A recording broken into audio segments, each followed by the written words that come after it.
We're 2/3 of the way through October, and I've not taken a look at any new Orc stuff, at least not in my hands. I'd say it's about time I get to unboxing something. Oh, flipping heck. I missed a delivery. Yeah.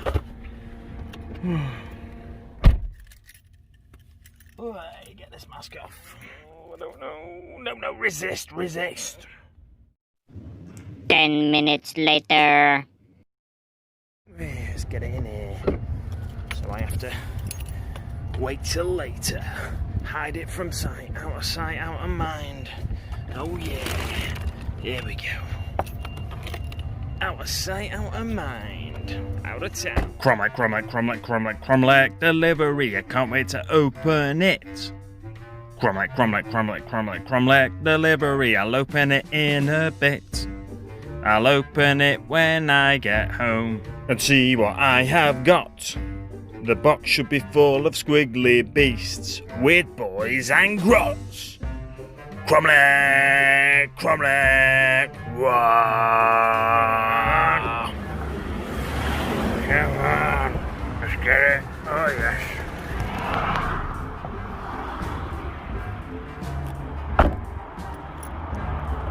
We're flying. Get in here. Right, here we go. Get ready to unbox. Oh yes, live on stream, fantastic stuff. We've got, oh flipping heck. I've got 2 hours before the stream starts.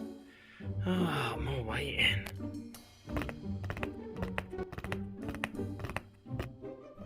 Two hours later.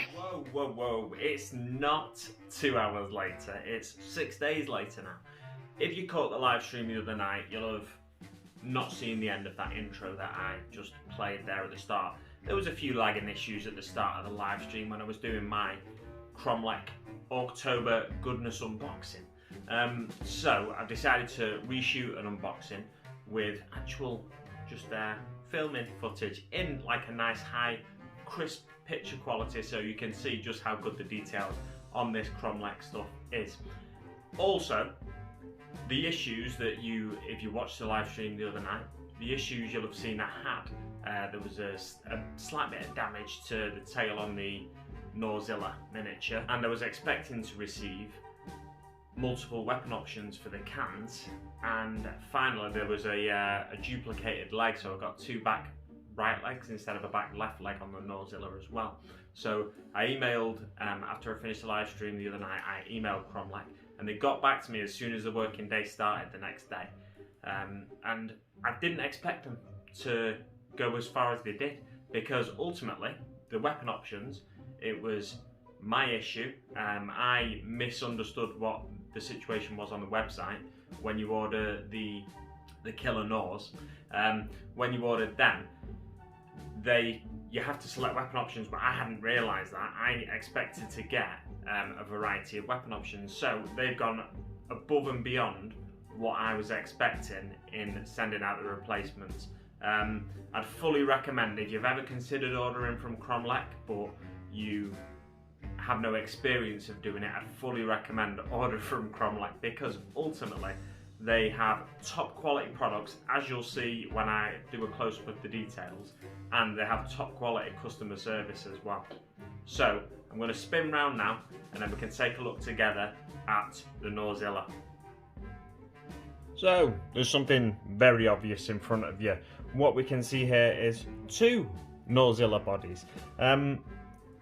I was blown away when they said, I contacted them and they said they'd send me out another Gnawzilla body, for the simple reason that I only mentioned it, this bit chipped off here, I only mentioned it in the hope that they'd have some sympathy with me for the other issues, but they sent me out a second Gnawzilla body, and this is a hefty piece of resin. The Gnawzilla comes first of all with a base that is the same size as a knight base, or if you're an orc collector, a Gorkanaut/Morkanaut base. So check the GW website for the dimensions of that. I don't actually have a measuring device to hand, but I think It's basically 150mm base. I might be wrong there, it might be slightly bigger or slightly smaller. This is the Gnawzilla body, and you can see without any shadow of a doubt there's absolutely fantastic detail on both of these miniatures. Now this is something I can probably fix myself without it looking too bad.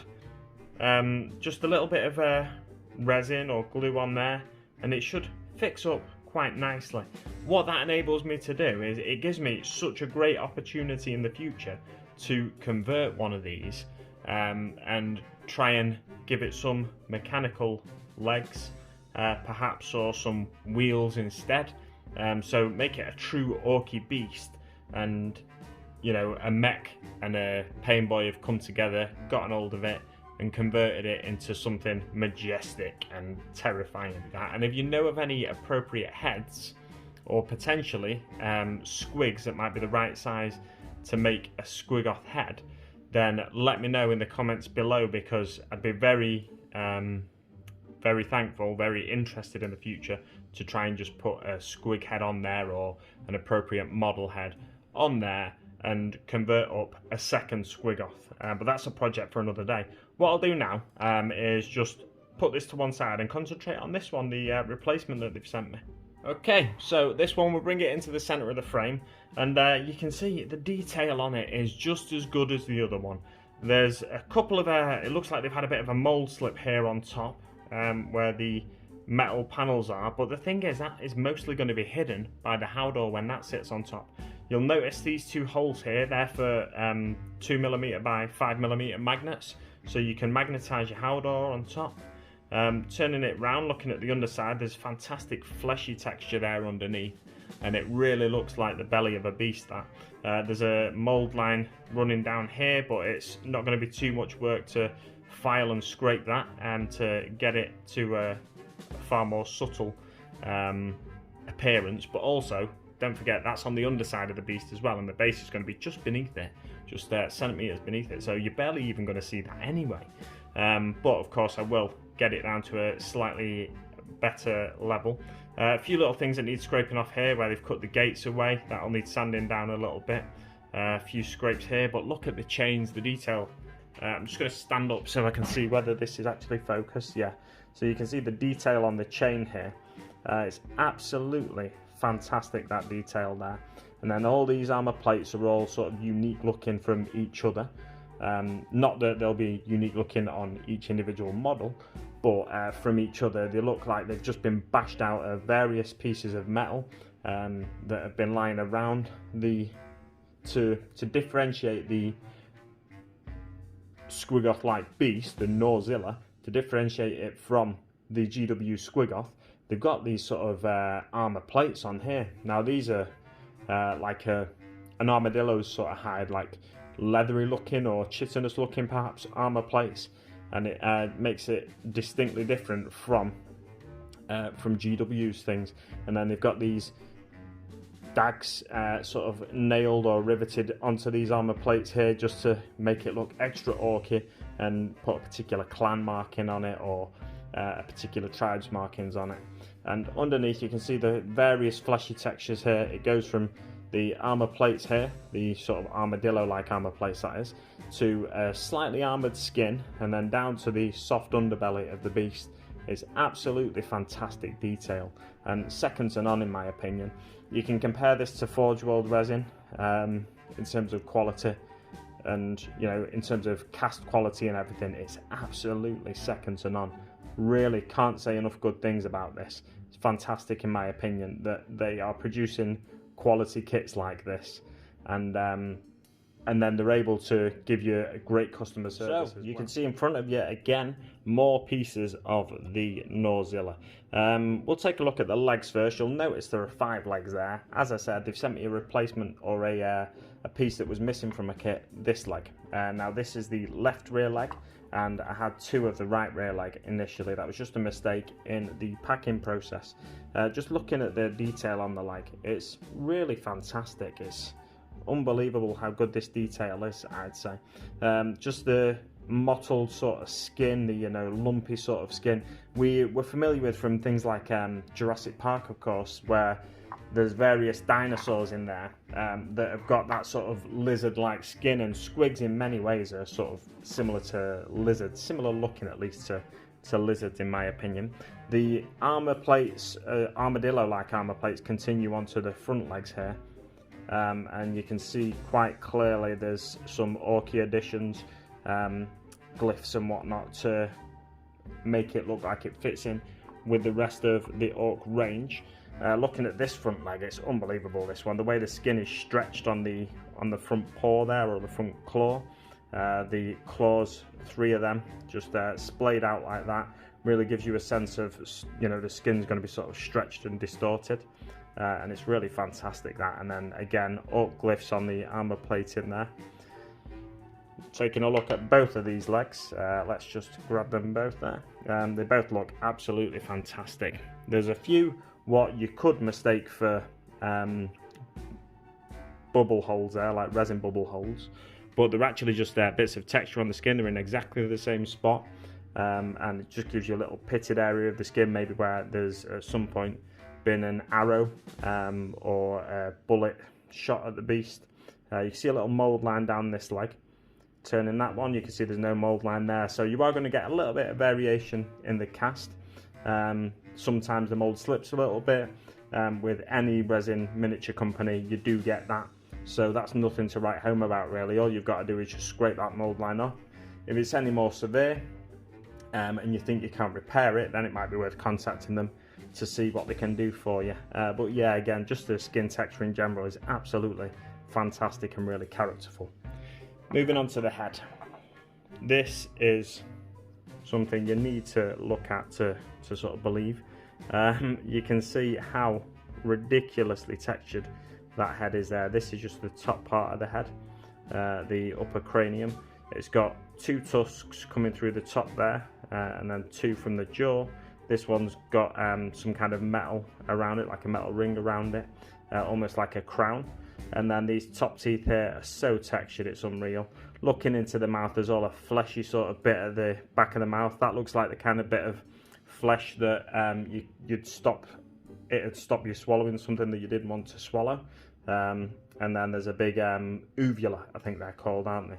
Big uvula at the back there. I might be wrong, correct me if I'm wrong, if there's anybody out there that knows the name for that dangly bit at the back of your mouth. And again, orc glyphs all over the top of this head. But just looking at the texture of the horns, the tusks coming from the top of the head there, it's unreal. You know, scratches and dings and a few holes here, pock marks here and there, really give such great character to the miniature. And then this one here, the lower jaw, the mandible. It's again unreal how much detail. You can see all the taste buds all over the tongue, and then underneath again stretched skin to show that he's got his jaw open there, and a tusk or a horn coming from the bottom of the chin there, plus 2 more traditional ones coming up ahead of the front teeth, the teeth at the bottom there. The teeth at the bottom there are just fantastic, and you know, pock marks here and there, cavities in the teeth and tusks. Unreal how good the quality of this particular mould is. You place the 2 together just to give you an idea of what the beast's going to look like when it's charging at you.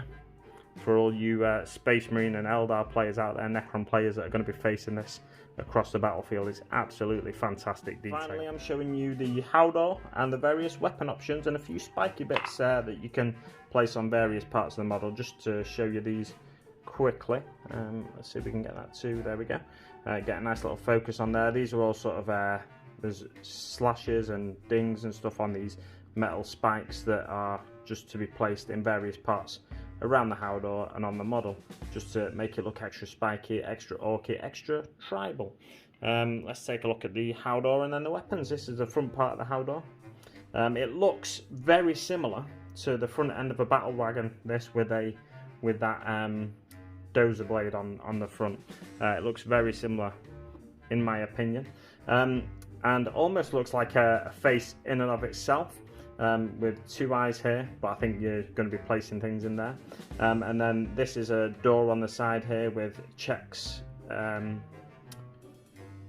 raised checks, so it's easy for you to paint, so you don't have to struggle to paint on those checks, although I know 1 or 2 YouTubers out there that are very useful at painting checks now. See Frost and Fish channel for some expertly painted checks, especially on Mythos's Gnawzilla miniature. These 2 pieces connect together just like that, nice and simple. There's a little sort of a jigsaw fit there, and then they'll sit together on top. Again, 2 holes for magnets, so you can magnetize it to the top of your Gnawzilla. And then we get some different textures on the metal areas on this one.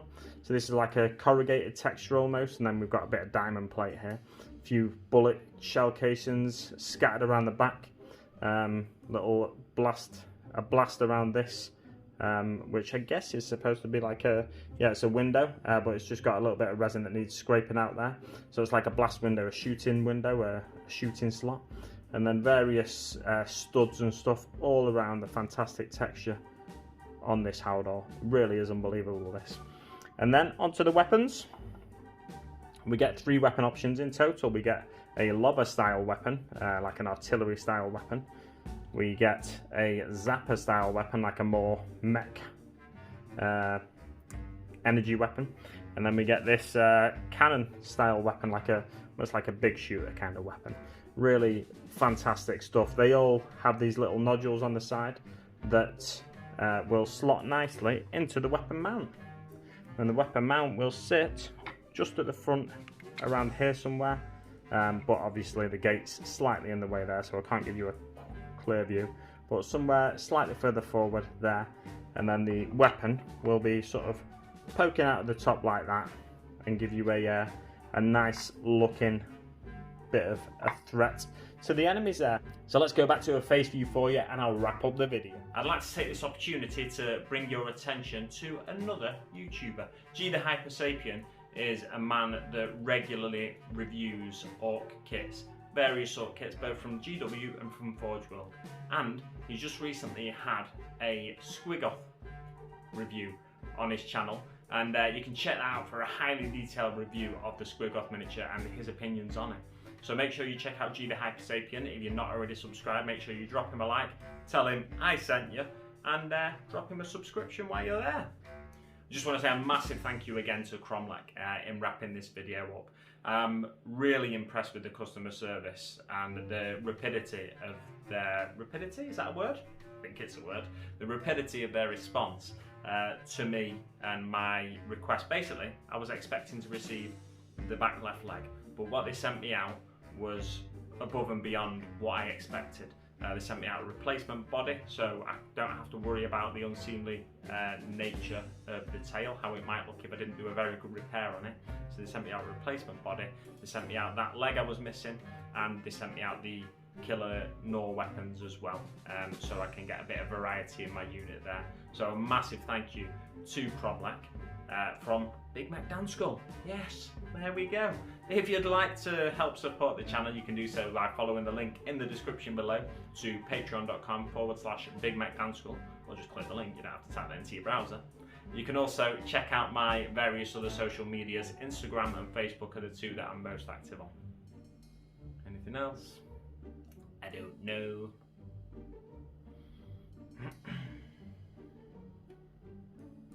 What else was it? I'm sure there was something else. I don't know. We'll leave it there for now, guys. Thanks very much for watching, and I'll see you on the battlefield.